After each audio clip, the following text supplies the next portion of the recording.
Hi students, welcome to my class. आज discuss करबो appropriate preposition WBCS, SSC, CHSL, MTS, police, court, clerkship এক্সামের জন্য। এটা ছাড়া তোমরা যে কোনো কম্পিটিটিভ পরীক্ষায় অংশগ্রহণ করলে এই প্রিপারেশনগুলো কাজে লাগবে। আজ ডে 1 হবে, এরকম 6টা দিন ডিসকাস করব, প্রতিদিন 25টা করে আর মোট 150টা। তো মন দিয়ে শোনো, ঠিক আছে? এখান থেকে তোমাদের পরীক্ষায় কমন আসবে। ফার্স্ট দেখো আছে অ্যাপ্রোপ্রিয়েট প্রিপোজিশনের ফার্স্ট যে ওয়ার্ডটাই আছে অ্যাবহরেন্স অফ, আর তারপরে 2 নম্বরে আছে অ্যাবহরেন্স টু। তো এই দুটোর মানে আমরা একটু দেখবো। দেখো হেট বা স্ট্রং ডিসলাইক বা হেট দুটোতেই আছে, দেখছি আমরা দুটোতেই দেখছি যে ঘৃণা ঘৃণা ওয়ার্ডটা আছে, কিন্তু এই ঘৃণার মধ্যে কি ফারাকটা একটু আমরা দেখে নেব। দেখো abhorrence of a strong feeling of or hate paired with a feeling of loathing, ঠিক আছে? তো মূল যে ওয়ার্ডটা হচ্ছে এটার মানে হচ্ছে ঘৃণা, কারোর প্রতি ডিসলাইক, স্ট্রং অ্যাপাথি কারোর প্রতি। আর এখানে যেটা আছে দেখো কজিং বলে একটা ওয়ার্ড আছে, কজিং অর ডিজার্ভিং টার্মটা কিন্তু আছে যখন অ্যাবহরেন্ট টু বলছি। অ্যাবহরেন্সের অফের সময় জাস্ট শুধুমাত্র অনলি হেট, আর টু এর সময় হচ্ছে কজিং হেট বা কজিং স্ট্রং ডিসলাইক। তো উদাহরণটা দেখো, অ্যাজ এ পেসিফিস্ট, পেসিফিস্ট মানে হচ্ছে যে শান্তি চায়, শান্তি প্রতিষ্ঠা করতে চায়, সেরকম হিসাবে। I have a strong abhorrence of violence, মানে অ্যাজ এ শান্তির দূত হিসাবে বা শান্তিকামী মানুষ হিসাবে কি আমি অবশ্যই ঘৃণা করি কি ভায়োলেন্সকে। তাহলে এখানে ঘৃণা, স্ট্রং হেট সেন্স এখানে কি হলো স্ট্রং হেট অফ ভায়োলেন্স। ওকে, কিন্তু এর পরে যে উদাহরণটা দেখবো, দেখো অ্যাভারেন্ট টু দিয়ে আছে, কিন্তু সেখানে একটা কোনো একটা পার্টিকুলার কারণ কি হচ্ছে, কারণে তোমার মধ্যে বা কোনো একটা ব্যক্তির মধ্যে বা আমার মধ্যে যদি কি হয়, ঘৃণার উদ্বেগ হয় বা ঘৃণা তৈরি হয়, আর সেটাকে আমরা বলছি abhorrent to. The idea of being stuck in an offices all day is abhorrent to a nature lover like myself. বলছে সারাদিন যদি অফিসের মধ্যে দম বন্ধ হয়ে থাকতে হয়, এটা অবশ্যই একটা ঘৃণার কারণ। And to a nature lover like myself, মানে আমার মতো একজন প্রকৃতিপ্রেমী মানুষের জন্য এটা অবশ্যই ঘৃণার কারণ। তারা দেখো এই পুরো যে অফিসে বন্ধ থাকা জিনিসটা তোমার মধ্যে ঘৃণা তৈরি করছে, ঘৃণার উদ্রেক করছে বা ঘৃণার কারণ হচ্ছে। আর এখানে তোমার পুরো শুধুমাত্র অ্যাজ যেটা হেড সেন্সে কাজ করছে বা ডিসলাইক সেন্সে কাজ করছে। অ্যাবজর্ব ইন, দেখো এই অ্যাবজর্বের পরে কি বলবে, ইন বসবে।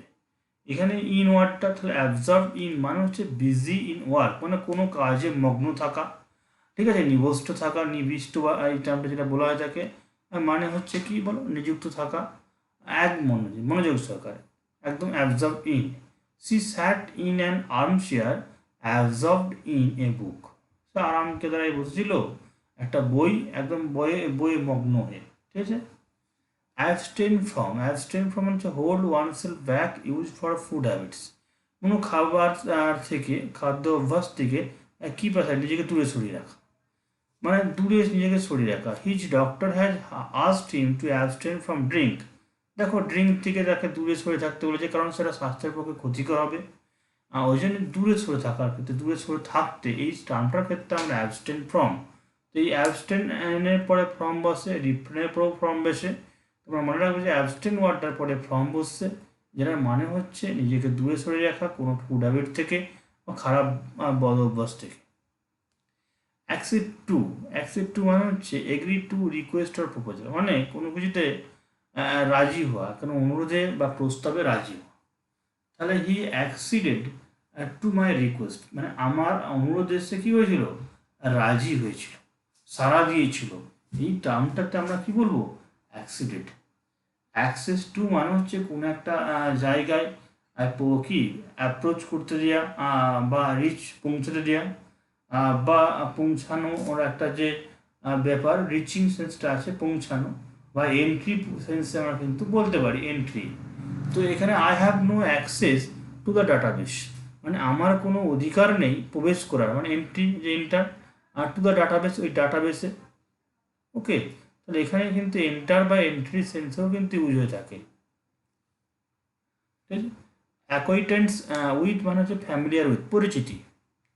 এখানে কি এরপরে উইথ বসছে, এটার পর ফ্যামিলিয়ার পরে উইথ বসে, খেয়াল রাখবে কোনো সময় ফ্যামিলিয়ার উইথ বলতে পারে আর অ্যাকোয়াইন্টেন্স উইথ বলতে পারে, দুটোই কিন্তু same meaning. He had an acquaintance with literature, তার সাহিত্যিক মানে সাহিত্যের সঙ্গে তার পরিচয় আছে বা সে সাহিত্যের সঙ্গে পরিচিত। এই ট্রামটার ক্ষেত্রে আমরা কী ব্যবহার করছি? উইথ প্রিপোজিশন ব্যবহার করছি।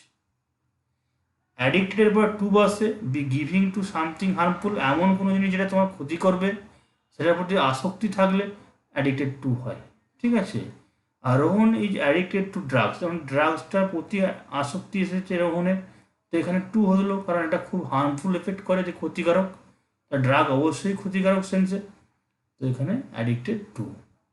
অ্যাডজাসেন্টের পরে টু বসে, এই অ্যাডজাসেন্টের পরে টু যখন বসে অ্যাপ্রোপ্রিয়েট হিসাবে বসবে, এটা মানে হবে নেক্সট টু আর অ্যাডজয়নিং সামথিং এলস, মানে পরেই একদম বা খুব কাছাকাছি, চারপাশে, আশপাশের মধ্যে, এরকম সেন্সে এই অ্যাডজাসেন্ট টু মানে নিয়ার ডিস্টেন্স, ক্ষেত্রে বলা হয়ে থাকে। I stay adjacent to healing touch hospital, মানে একদম আমি হাসপাতালের কাছাকাছি বসবাস করি থাকি। অ্যাডমিট ইনটু, এই অ্যাডমিট ইনটু, এর অ্যাডমিটের পরে ইনটু যদি আমরা বসাই তার মানেটা কি হচ্ছে? প্রবেশাধিকার, মানে প্রবেশের অধিকার। তাহলে he was admitted into the room of principal, তাকে কি করেছিল? প্রবেশ করানো হয়েছিল, ঢোকানো হয়েছিল কার কাছে? প্রিন্সিপালের রুমে। এখানে নাউন ফর্মে আছে, অ্যাডমিটেন্সের পরেটাকে অ্যাডমিট ইনটুটাকে অ্যাডমিটেন্স মানে প্রবেশ টেন্সে ধরবে, প্রবেশের অধিকারটা বলার দরকার নেই এখানে, জাস্ট এখানে যেটা আছে নাউন আছে প্রবেশ বা এন্টার সেন্সে ধরবে। তাকে কি করা হয়েছিল বলো? প্রবেশ করানো হয়েছিল। নেক্সট 11 নম্বর আছে অ্যাফ্রেড অফ। এই অ্যাফ্রেড অফ টার্মটা আমরা কখন ব্যবহার করব? এই অ্যাফ্রেড অফ টার্মটা ব্যবহার করবো যখন ভীত সেন্সে, প্রিটেন্ড। ওকে, তাহলে অ্যাফ্রেড অফ হচ্ছে বলো ভীত সেন্সে, প্রিটেন্ড। তাহলে he was not afraid of anything, সে কোনো কিছু সম্বন্ধে ভীত নয়। তাহলে অ্যাফ্রেডের পরে অফ বসবে যখন আমাদের ভীত বা সন্ত্রস্ত এই টার্মটা ব্যবহার করবো। অ্যালার্মড অ্যাট মানে হচ্ছে ওরিড অর ফ্রিটেন্ড বাই সামথিং, কোনো কিছু দ্বারা ভীত হওয়া, কোনো কিছুতে ভীত হওয়া। আর ঠিক আছে, যেমন we were alarmed at her Cry, তার চিৎকারে, তার কান্নাতে, ঠিক আছে, আমরা ভয় পেয়ে গেছিলাম। তাহলে ওই যে ভয় পাওয়া কোনো একটা জিনিসের দ্বারা, আর তখন হচ্ছে অ্যালার্মড অ্যাট। অ্যালুফ ফ্রম মানে হচ্ছে stay away from bad company, মানে খারাপ সঙ্গ থেকে দূরে থাকা। এখানে অ্যাকচুয়ালি ডিস্টেন্স মেনটেন করা বা দূরে থাকা অ্যালুফ ফ্রম ইউজ করা হয়ে থাকে। He kept himself aloof from all party strife, সমস্ত পার্টি থেকে নিজেকে দূরে সরিয়ে রেখেছিল। ওকে, এখানে বলে পার্টি মানে কি? পার্টির যে অ্যাকচুয়ালি স্ট্রাইপ যে ওয়ার্ডটা, পার্টির সঙ্গে যেমন ড্রিঙ্কস, ঠিক আছে, এইটা এন্টারটেনমেন্ট, এই সমস্ত জিনিসগুলো থেকে নিজেকে দূরে সরিয়ে রেখেছিল। অ্যামিউজড অ্যাট, মক অ্যাট বা লাভ অ্যাট। এই অ্যামিউজ অ্যাট মানে হচ্ছে কাউকে বিদ্রুপ করা, হাসি ঠাট্টা করা, ঠিক আছে। তো every one was greatly amused at this awkward behaviour during the ceremony.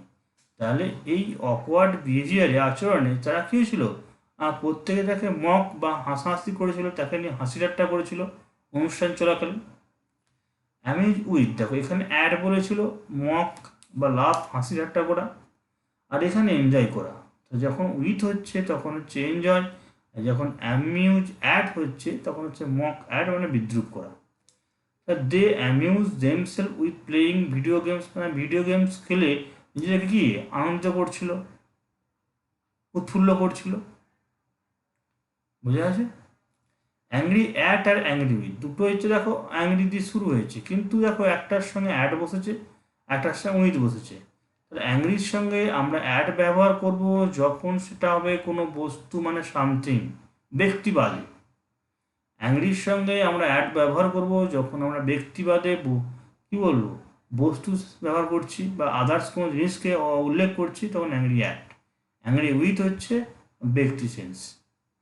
I was very angry at how rainy it was, মানে যে প্রচুর বৃষ্টি হচ্ছে এটাতে আমি রেগে গেছিলাম।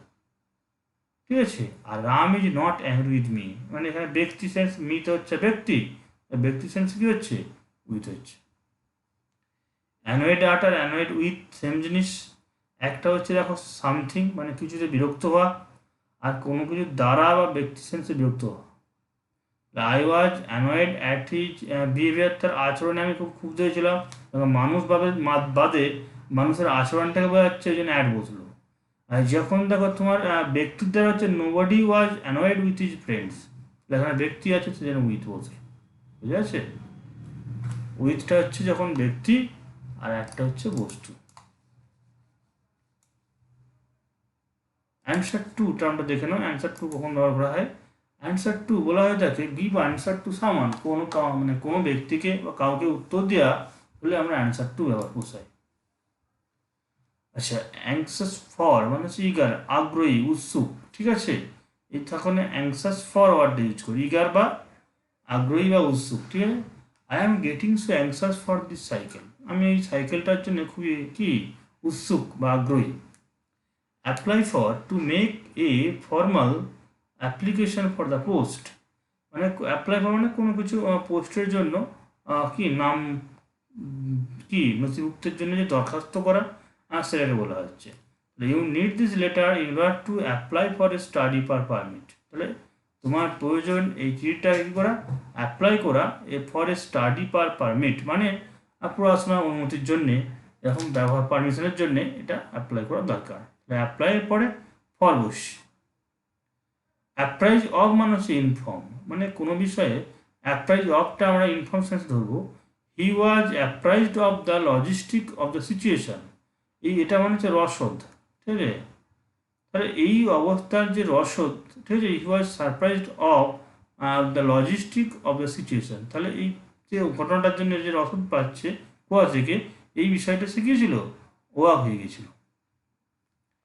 অ্যাপ্রুভ অফ মানে হচ্ছে অ্যাকসেপ্ট, গ্রহণ করা। He may approve of us seeing each other, ঠিক আছে, অ্যাপ্রুভ অফ হচ্ছে they may approve of us seeing, একে অপরকে দেখে তারা কী করেছিল, তারা মানে মেয়ে আছে, অ্যাপ্রুভ করতেও পারে।